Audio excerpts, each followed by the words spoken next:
c'est notre première réunion aujourd'hui pour montrer un petit peu le travail qu'on peut faire ensemble, pour pouvoir filmer un peu tout l'étalement des travaux et voilà, essayer de montrer des images qui seront encore là demain, je l'espère, pour pouvoir montrer un projet qui va se concrétiser.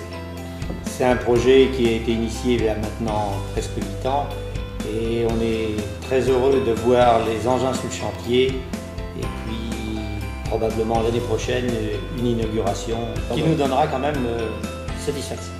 On a été agréablement surpris de voir qu'on fédérait des gens qui étaient de nulle part, qui n'étaient pas forcément coopératifs, qui n'étaient pas forcément CUMA. Et à travers un projet comme ça, on arrive à les intéresser sur une thématique sur laquelle ils ont une perception d'avenir. Et ça, c'est quelque chose qui est vraiment encourageant et qui nous a donné réellement envie de continuer. Bon ben les gars, collaboration, Chine. Dessus, je vais mettre la caméra et que je pourrai diriger comme je veux avec la tête mobile.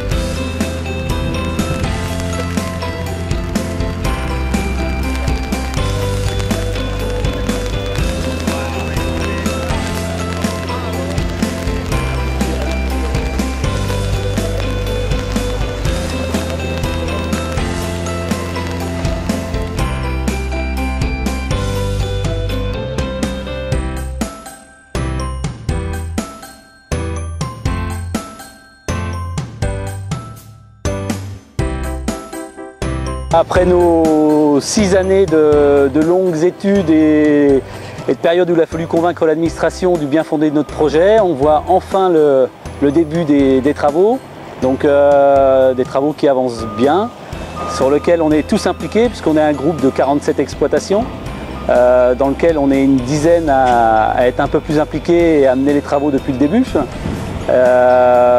où chacun a une fonction bien particulière entre l'organisation du groupe au niveau humain, entre les points de vue techniques en termes de matériel pour l'épandage, pour le transport, la partie technique au niveau de la construction du bâtiment, les parties d'organisation humaine, financière. Donc après un long périple administratif, on voit enfin le jour et voilà, on est tous très heureux de voir les travaux qui évoluent et qui évoluent plutôt bien.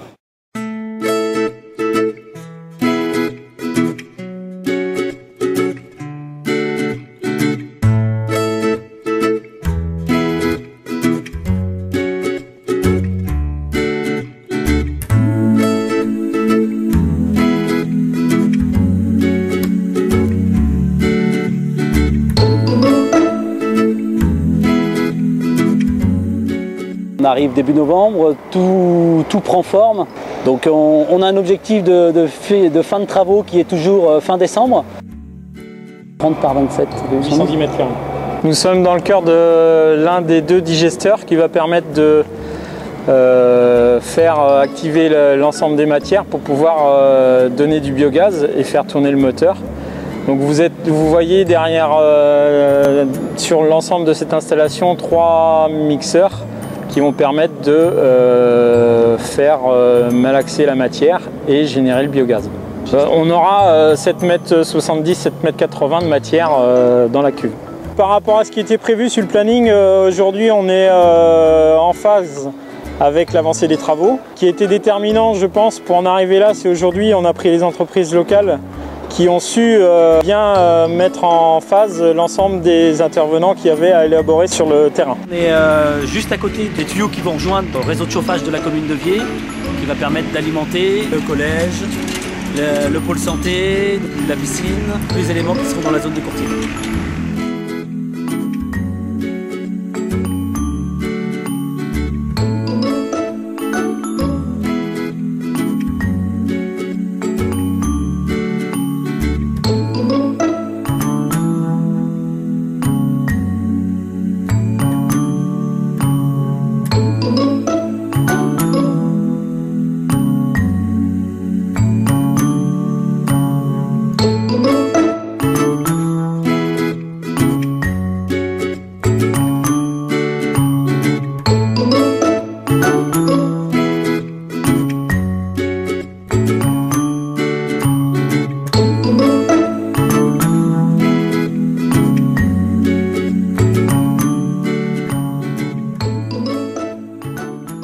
Les camions vont reculer devant le portail et ils vont baigner les matières dans cette grande fosse qu'on voit ici. Et donc elles seront stockées ici. On a à peu près pour combien de réserves?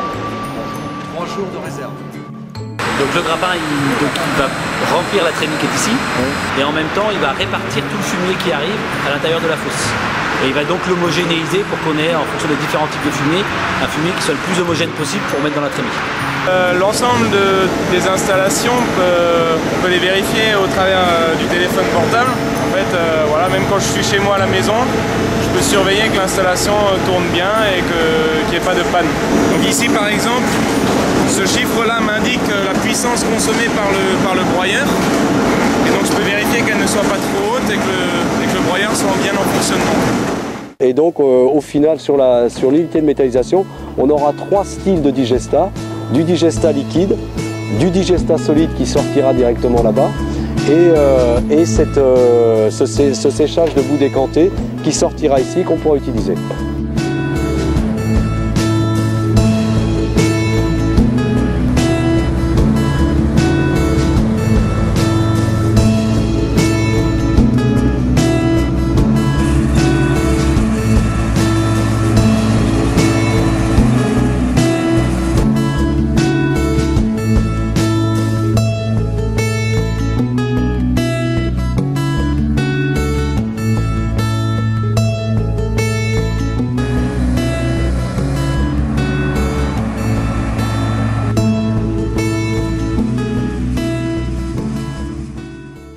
Et donc la matière est activée en permanence, elle est chauffée dans le méthaniseur puisqu'elle est à 38 degrés, donc sans air, anaérobie, de manière à ce que les bactéries soient en condition idéale pour travailler, pour pouvoir nous produire le méthane.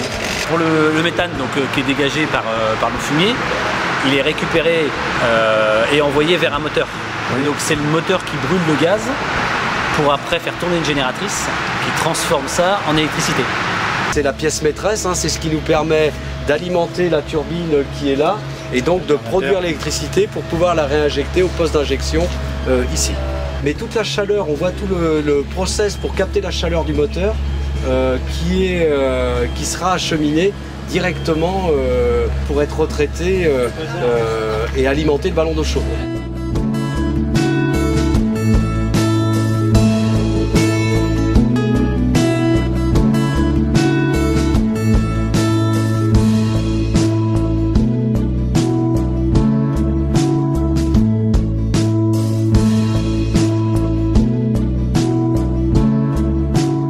Des projets portés que par des agriculteurs, pour des agriculteurs, sans développeurs ou co-développeurs à côté, c'est quasiment les premiers de cette taille-là.